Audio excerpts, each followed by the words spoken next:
Over the next 24 hours, we are exploring what was Europe's capital of culture, Thessaloniki. We'll try the food and explore the city and see if it's really worth a visit. Since this part of Greece is currently experiencing extreme weather, we have an even more limited amount of time to experience the city. So first, let's do a running tour.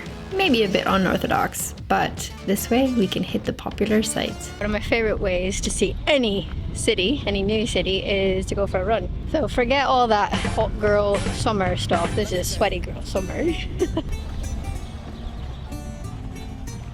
We are approaching one of the most famous things here in Thessaloniki. When I found out about this, I was like, mad props to the artist. Because if you can sell your art so well that you just put some umbrellas on a stick, I mean, that's pretty awesome. For some reason, people just go and take pictures of it. So maybe it has some great meaning behind it. The umbrellas do seem to hold meaning, but it's something that changes. Depending on the event or the celebration, they are lit up in different colors. They kind of act as a notification to let you know when there's something to check out or something is happening at that time. Pretty cool. It's like a real life app.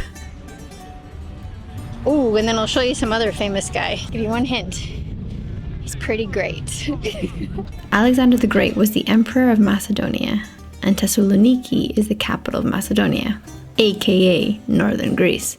So it makes sense that he would be here. And lucky for him, he gets people skateboarding around him paying tribute every day.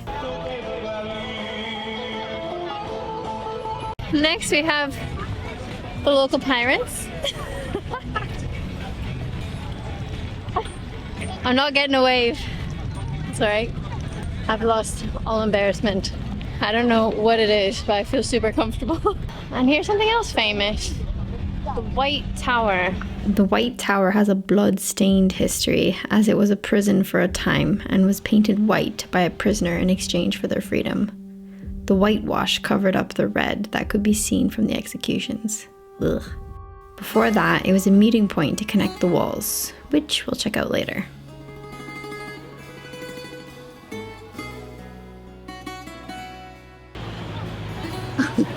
I came with a shirt, so I don't look like so much of a schmuck when I try and find a place to eat. I mean, I'm sway, but that's alright. I found a restaurant. There's so many everywhere. And I got like a little cute welcome appetizer, I guess. It looks like bruschetta, but with feta on top or something. It smells really good. Oh my gosh, it's really good. There's no way I'm finishing this. This is so much food. Do you want to join? I'm not going to remember all of these things. So we've got a sauce that a dip that we all know. Tzatziki. I could eat this every single day and I would not get tired of it. An eggplant dip.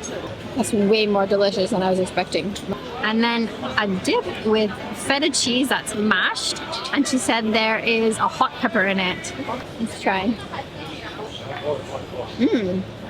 It's good, but it's not spicy. You can feel the little kick at the end. I got a traditional pie from Spakia. I don't know the intonation, but apparently it's from an island down in Crete. And I was reading that pies are a very big thing here in Greece. Look at that. There's feta inside. Feta is life. Oops, destroying it a little bit. Okay, let's try. Is it a sin to get a to-go box in Greece? I'm absolutely stuffed, but they asked if I wanted to try a dessert. I almost never get dessert, but I read that when someone offers you something in Greece, you're not supposed to say no. So, let's try. Smells like toasted coconut. It's super soft and fluffy. And then on the bottom, it's like crunchy. It kind of looks like those Chinese noodles, but I know that's not what it is. Belly completely full in my brain trying to remember the name of the dishes I had. I got back to my fridge. Yes, it was a communal fridge, but seriously, please do subscribe if you like the content. There's about 30 more countries in Europe to be explored.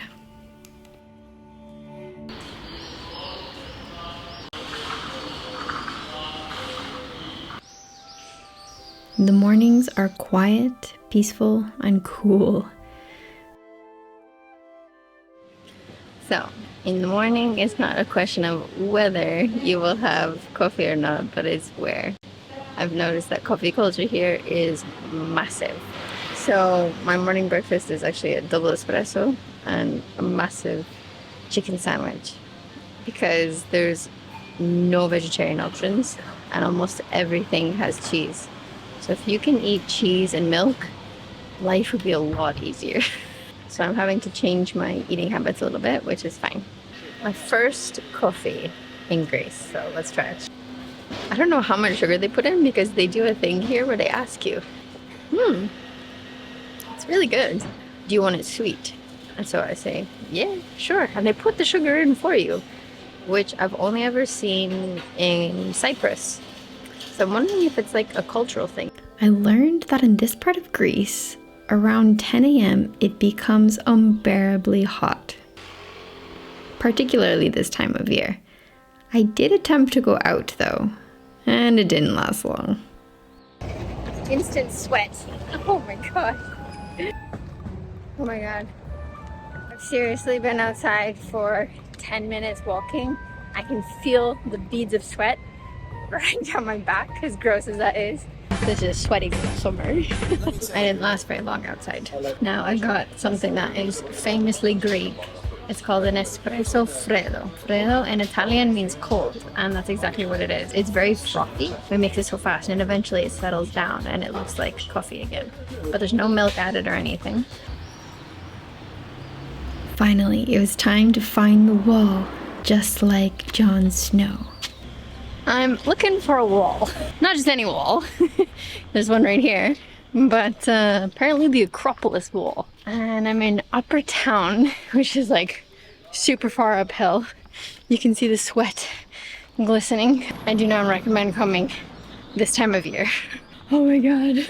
But hopefully it'll be worth it. And maybe we'll get a cool view. I think I found the wall. At one time, this wall encapsulated the whole city and was kind of a big deal.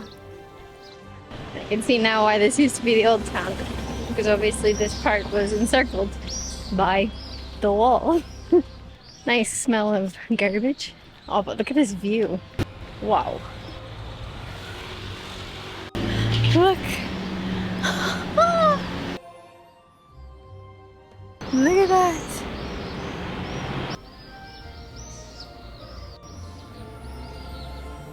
I really think this is why Europe takes the cake, because you walk around a city and you just see stuff like this, like stuff that YouTube. Yes. Yes means hello, cheers, and goodbye.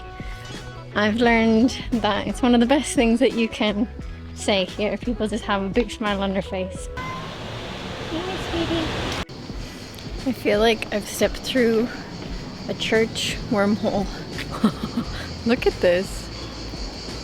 These trees. That's the big church behind me. I'm guessing it's a church. I feel like I always say this when I'm in a city with a lot of churches. But these churches here, they look different. I think they're really pretty. When you search for the best things to do in Greece, you might not see Thessaloniki on the list. It's not to say it doesn't have a lot to offer. It's that Greece just has so much to choose from. So why would someone visit this place? If you love cities, then it makes sense you'd come here, as it's unique, rich in history, and has great nightlife and outstanding food scene. Seriously though, the food is the best part. For people like me who seek out nature and adventure, it acts as a gateway to Mount Olympus, home of the Greek gods and over 50 mountain peaks. But either way, I think it's a great place for a short pit stop and a nice base for adventure. How stable is this?